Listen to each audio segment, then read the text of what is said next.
और राधे तुम्हारा राधे। जीवन बहुत दूर प्रभु से होगा। विश्वास करो हमारी बात को।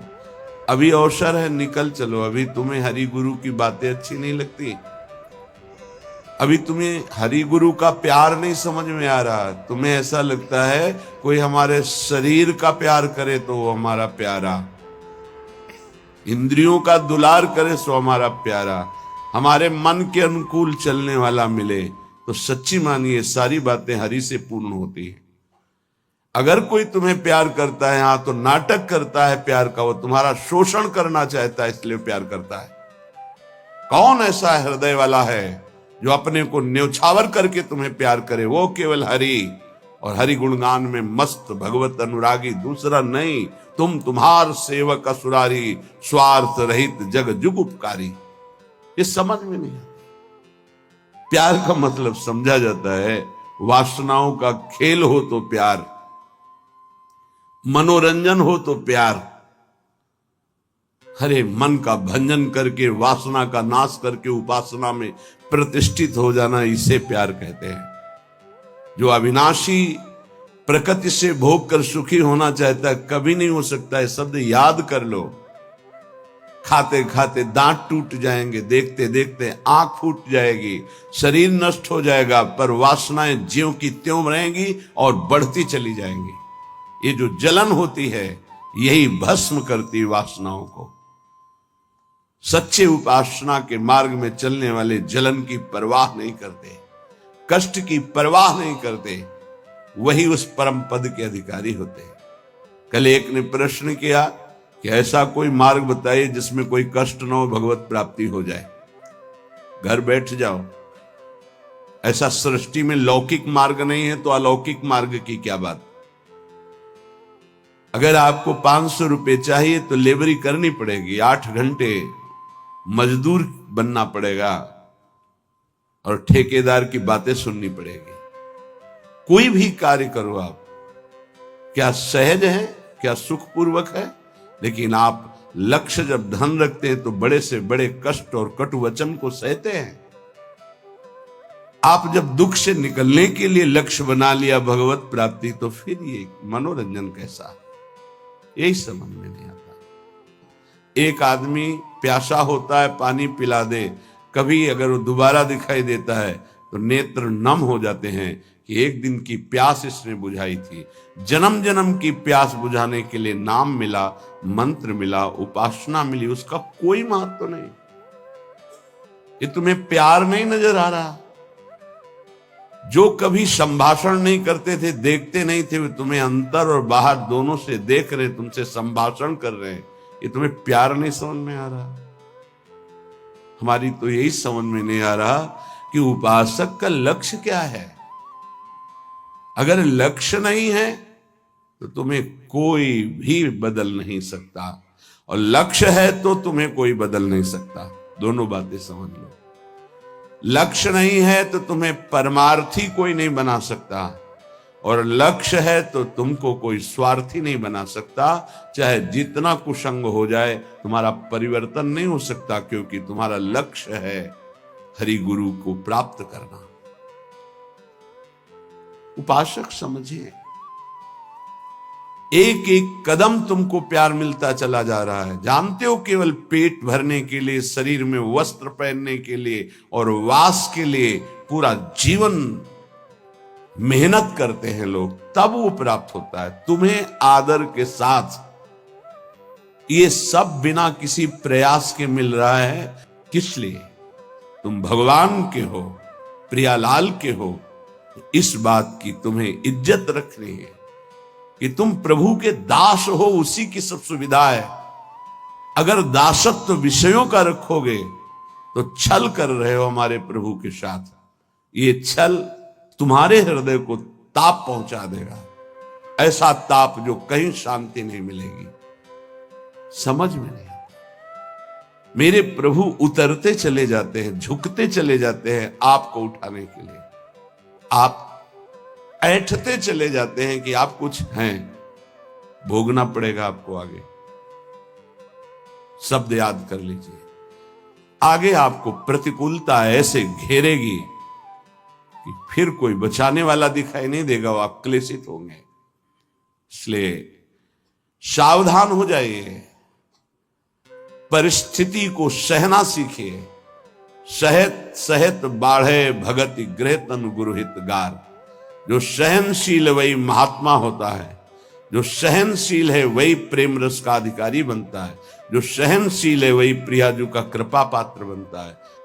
प्रियाजू कृपा पे कृपा करती चली जा रही, संसार समुद्र से निकाल करके अपने महल में रखकर अद्भुत सुख दे रही। यहां जानते हो भजन का स्वरूप क्या है?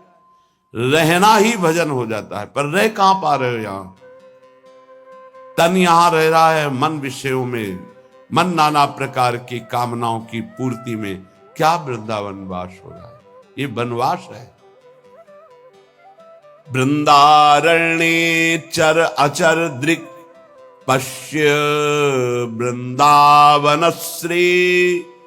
जिह्वे वृंदावन गुणगान कीर्त श्रोत्र गृह्यान। वृंदाटव्या भज परिमल घ्राण गात्र त्वमस्मिन्। वृंदारण्ये लुठत पुलकितम कृष्णो केलिस्थलीसु। यह है भजन वृंदावन का। बोले नेत्रों से तुम यहां वृंदावन वासी जो खगमृग पशु पंछी मनुष्य हैं, इनको भाव से देखो। ये सब भजनानंदी महापुरुष हैं। ये भजन के प्रताप से यहां कोई सूकर बना हुआ है, कोई कुकर बना हुआ है, कोई पशु पक्षी बना हुआ है, कोई मनुष्य बना, कोई लता, कोई वृक्ष। ये जहां जो कुछ दिखाई दे रहा है, चर अचर दृक् पश्य वृंदावन श्री। ये वृंदावन की अद्भुत श्री वैभव शोभा भगवत स्वरूप है। यहाँ के कुत्ते का भी दर्शन कर रहे हो तो एक बहुत बड़े महात्मा का दर्शन करने से जो फल मिलता है वो मिलेगा, ध्यान रखना। हरिराम व्यास जी आचार्य हैं रस के, वो कह रहे हैं हो मन वृंदावन को श्वान। श्वान माने कुत्ता। यहाँ का कुत्ता कोई साधारण श्वान नहीं है, वो कोई परमहंस महापुरुष है जो प्रियाजू की इस केली कुंज में श्वान रूप धारण किए हुए रज का सेवन कर रहा है। आप क्या समझते हैं? मनुष्य शरीर से भी महान सौभाग्यशाली वो है। क्यों? तुम तो गद्दे पे सोते होगे, वो रज पे सोता है। तुम रज के बने हुए पात्र में विरक्त होकर पाते हो कि नहीं, श्री भगवान जाने। लेकिन उसको भोजन ही रज में मिलता है और रजयुक्त भोजन पाता है। उच्छिष्ट संतों का मिलता है तुम्हें कि नहीं, लेकिन उसको जरूर मिलता है, क्योंकि प्राय उच्छिष्ट ही डालते हैं। संतों का भंडारा हुआ, दोना पत्तल बाहर फेंक दिए गए, एक एक पत्तल को चाट चाट कर साफ संतों की जूठन पा रहा है। कौन है? महाभागवत है वो। यहां के चर अचर को भाव से देखने की कोशिश कीजिए। पशु पक्षी लता वृक्ष मनुष्य, ये सब भगवत स्वरूप है। भजन हो रहा है यहाँ का। आप अगर भाव से दर्शन कर रहे हैं, भजन हो रहा है।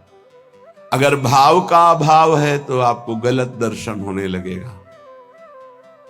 ईर्ष्या द्वेष वाली बातें, दोष गुण वाली बातें, माया जनित बातें आपको दिखाई देने लगेंगी। ऐसा यहाँ का भजनानंदी उपासक नहीं देखता, वो भाव से देखता है। खग मृग पशु पंछी जे या बन के चरण शरण रख लीजिए। ये सब भगवत स्वरूप है। सच्ची मानिए, सब भगवत स्वरूप है। ऐसे वृंदावन में रहो, अपने नेत्रों से जो भी देख रहे हो ये सब बड़े बड़े भजन करने वाले महापुरुष हैं। न जाने कौन सा भजन किस जन्म में बना कि वो इस धाम में आकर के नाली के कीड़ा पशु पक्षी इन रूपों में विराजमान है। श्रीपाद प्रबोधानंद जी कह रहे हैं, बाहर मुझे चतुर्मुख परम वेदों का ज्ञाता ब्रह्मा पद ऐश्वर्य पद नहीं चाहिए, लेकिन वृंदावन में नाली का कीड़ा बना दो मुझे। ये जितने भी आपकी दृष्टि में आ रहे हैं, आपका भारी भजन बन रहा है। यदि भाव से आप देख रहे, मेरे प्रभु के जन हैं, ये बड़े बड़े भजन करने वाले हैं। चाहे वो कोई बेल हो, कोई वृक्ष हो, ये सब भगवत स्वरूप है। ऐसे तो अपने नेत्रों का भजन करो, ये नेत्रों का भजन है। अब जिह्वे वृंदावन गुणगान,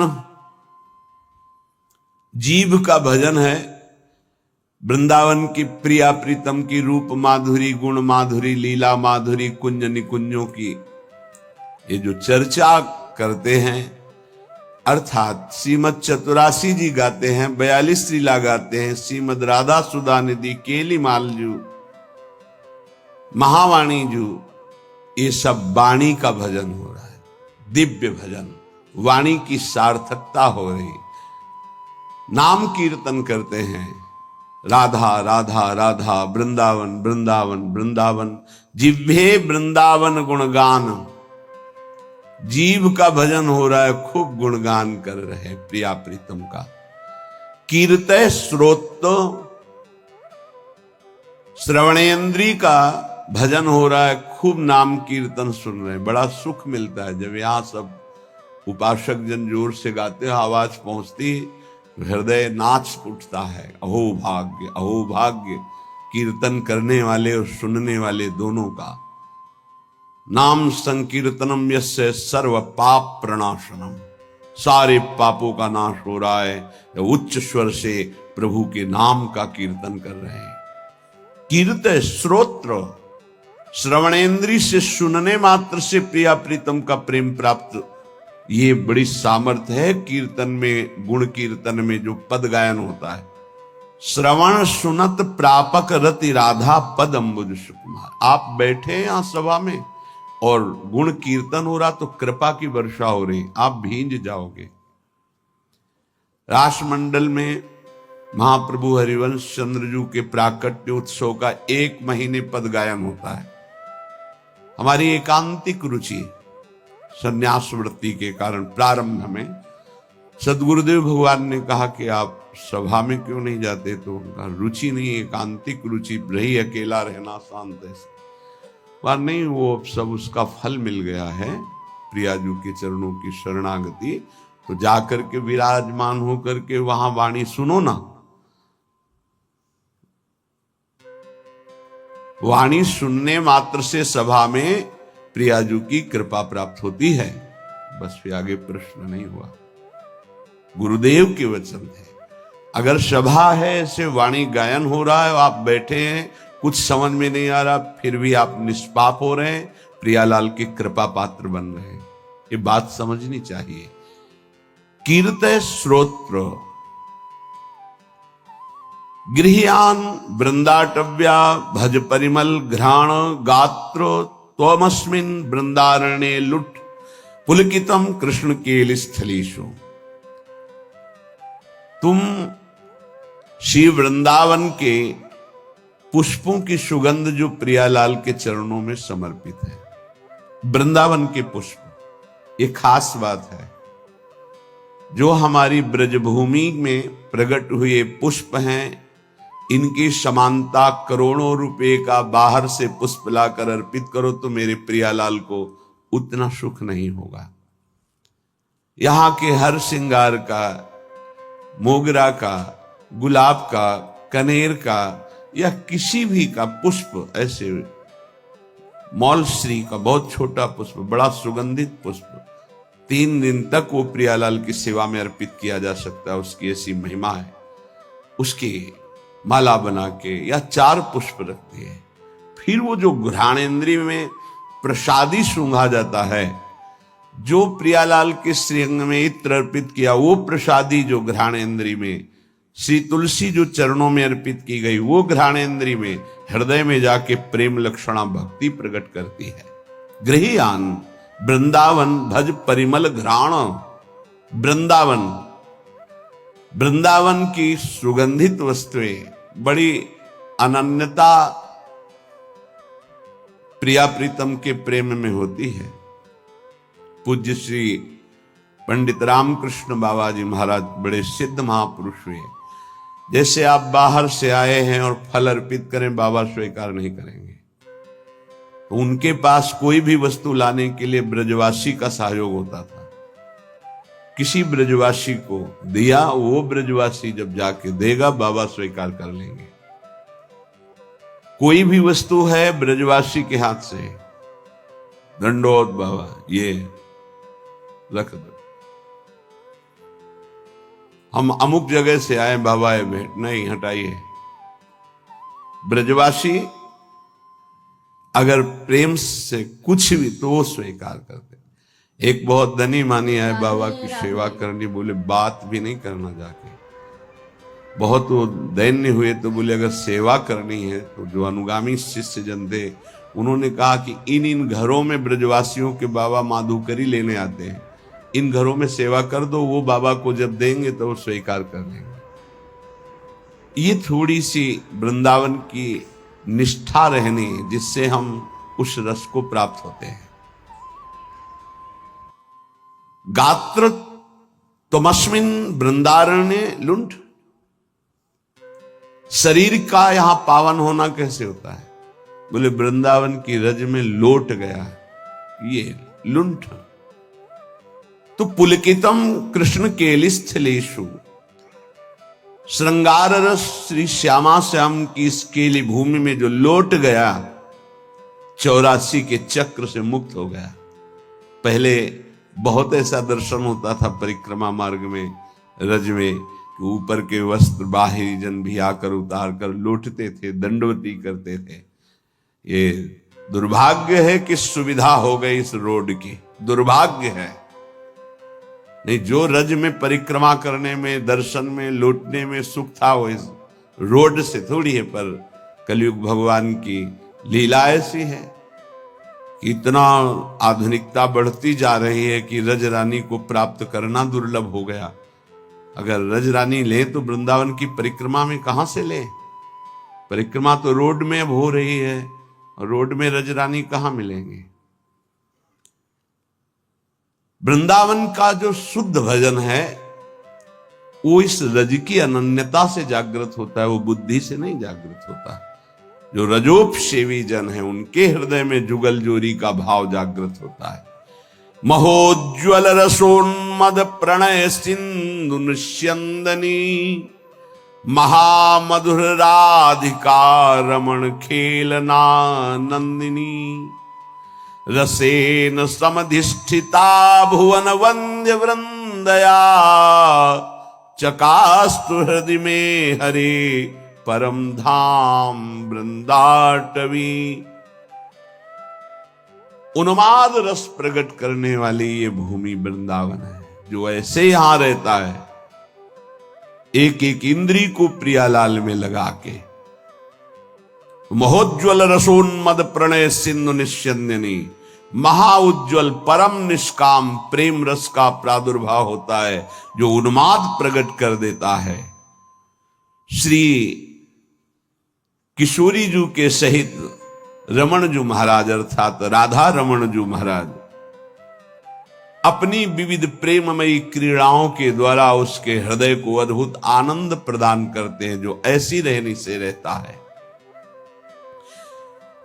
त्रिभुवन वंदनीय हो जाता है जो वृंदावन वासी है। ध्यान दीजिए, त्रिभुवन वंदनीय हो जाता है। कहते हैं कि आप नाम जप करो तो आपकी जिह्वा का रोग ठीक हो जाएगा। हर इंद्री समय बीमार है हमारी। नेत्र इंद्री गलत देखना चाहती, श्रवण इंद्री प्रपंच सुनना चाहती, वाक इंद्री प्रपंच की बातें करना चाहती, रसेंद्री सांसारिक भोग भोगना चाहती, जनेन्द्री हर इंद्री अपवित्र हो गई है। इसको इस रहनी से पावन करो।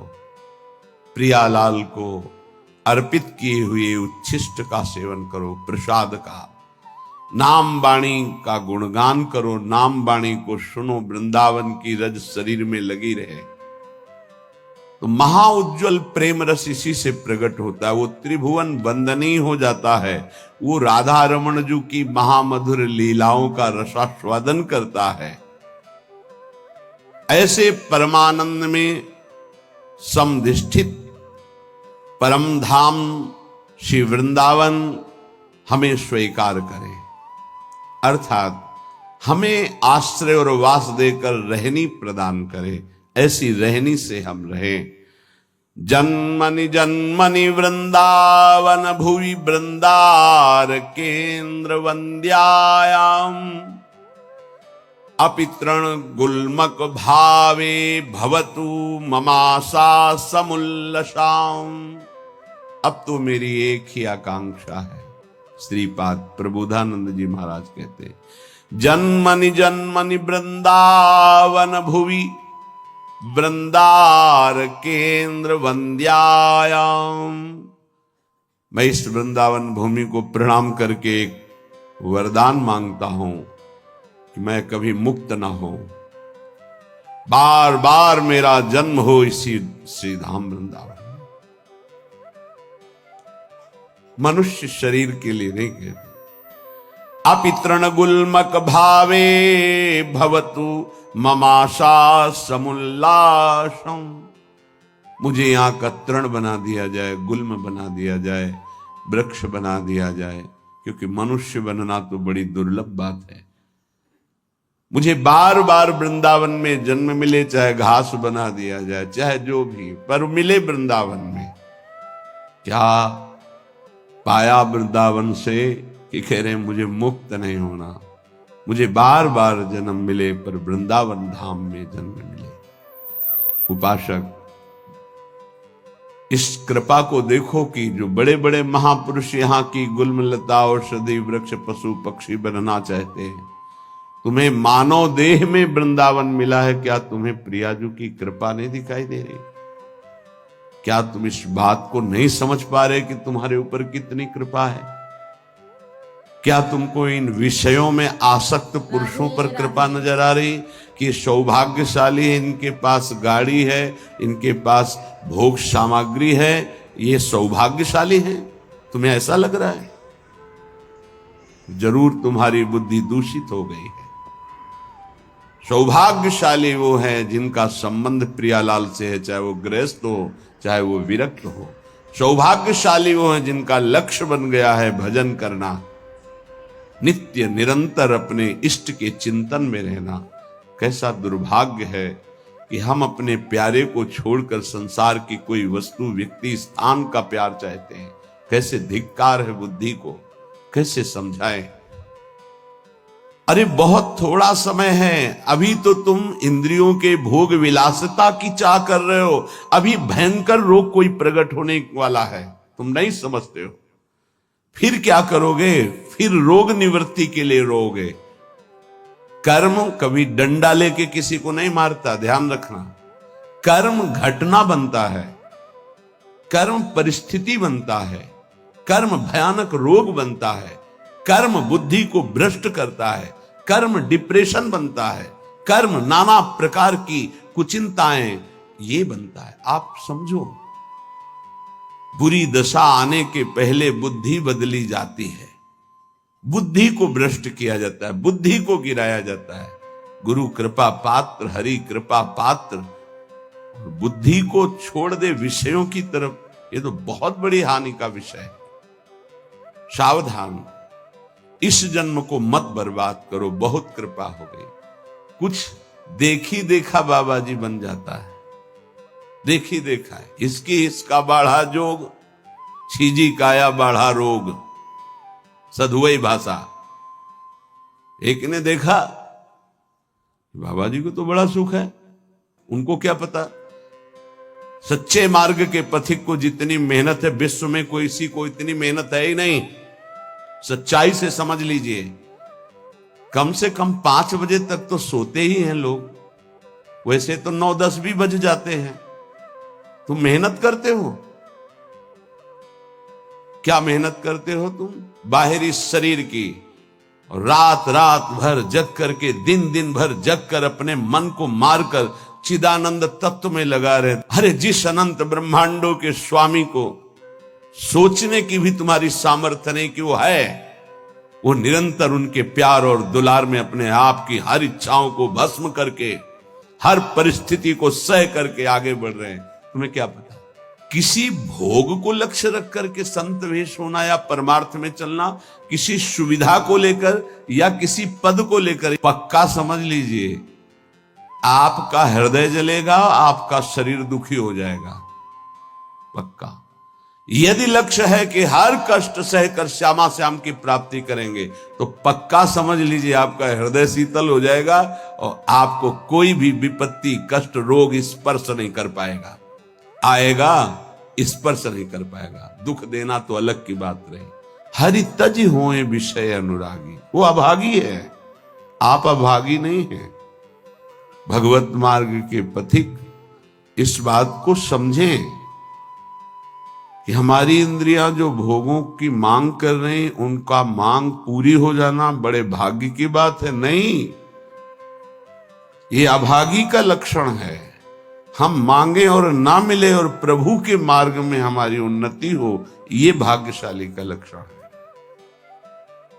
ये इंद्रियों की विलासता मन के साथ कितना भी आप कर लो, कभी पूरी होने वाली नहीं। जब तक आप अपने देह को स्त्री या पुरुष मानते हैं, इंद्रियों को, मन को अपना मानते हैं, भोगों को सुख मानते हैं, तो आप कुछ नहीं हैं। विश्वास कीजिए, कब तक हरि गुरु तुम्हारी इन इंद्रियों को तृप्त करने के लिए मनमानी खिलौने देते रहेंगे। हर तुम्हारी सोच को काल नष्ट कर देगा। इस सोच को यदि अविनाशी बना लोगे तो तुम अविनाशी हो, तुम अविनाशी परम पद के अधिकारी हो जाओगे। बहुत सावधान। श्रीधाम वृंदावन का आश्रय और वास मिलने पर यदि आपको सौभाग्य नहीं लग रहा, भगवत मार्ग में चलने पर आपकी रुचि नहीं बन रही, आपको संसार प्रिय लग रहा है, तो आप सोच लीजिए कि आपकी दुर्दशा कितनी बड़ी है और आगे क्या होगी। आज समझाने के लिए हरि गुरु तुम्हें प्रयासरत है। जब बच्चा खिलौने के लिए हठ ही कर लेता है, नहीं मुझे चाहिए ही, तो वही पैसा खर्च करके पिता खिलौना दे देता है। लेकिन अगर खिलौनों का हठ न करता तो गोद में बैठा लेता। कब तक खेलते रहोगे इन खिलौनों से? ना ये खिलौने रहेंगे, ना खेलने वाला तुम्हारा शरीर रहेगा। इसलिए सावधान। श्रीपाद प्रबोधानंद जी महाराज कह रहे हैं, वृंदारण्ये चर अचर दृक् पश्य श्री वृंदावनम। ये वृंदावन वासी को भजन के लिए कोई प्रयास नहीं करना पड़ता। स्वाभाविक भजन हो रहा है, पर आपकी महत्व बुद्धि नहीं है। महत्व बुद्धि भोगों में है, शरीर में है। सौभाग्य है कि तुम्हें कोई प्यार ना करे। ये बात हमारी समझ लीजिए, नहीं समझ में आएगी। सौभाग्य है कि तुम्हें कोई प्यार ना करे, दुर्भाग्य है कि भगवान से विमुख कोई हमसे प्यार करे। धिक्कार है हमारे भाग्य को यदि प्रभु के सिवा कोई हमें प्यार करे। ये बात नहीं सबकी समझ में। राधे। प्राकृतिक देह को मैं मानने वाला यही चाहता है कि मुझे कोई प्यार करे। कौन प्यार करे? हरि गुरु से बढ़कर कोई अहेतुकी प्यार करने वाला होता है, और वो प्यार कर रहे हैं, तुम्हें प्यार समझ में नहीं आ रहा। तुम्हें भोग विलासिता प्यार नजर आता है, संसार का प्यार नजर आता है, छल कपट वासना का तांडव ये तुम्हें प्यार नजर आता है। बहुत बढ़िया अवसर है।